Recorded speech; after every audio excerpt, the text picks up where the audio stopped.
today I have for you an exercise, a stretch that can help if you're feeling really tight between your shoulder blades, which is possibly your trapezius muscle, which is a really big muscle, is feeling tight. So it's a stretch for that.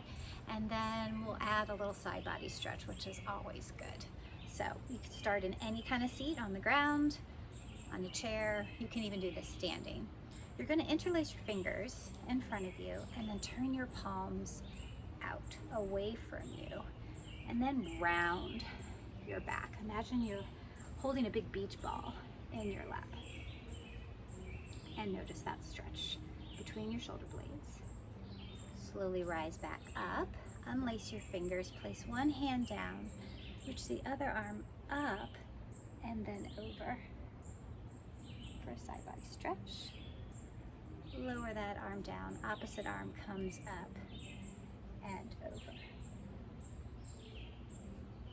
Lower the arm back down. Once again, interlace your fingers, turn your palms out as you spread your shoulder blades and round your back. We'll do that one more time. Of course, you can continue this as many times as you'd like.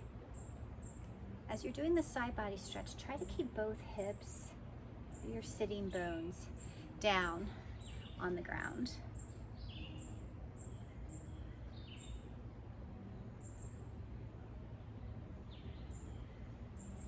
And that's all there is to it. Again, you're welcome to take this movement as often as you like. See if you can feel some loosening in those muscles between the shoulder blades and in your upper back, and just get maybe some better breathing as you stretch your side body.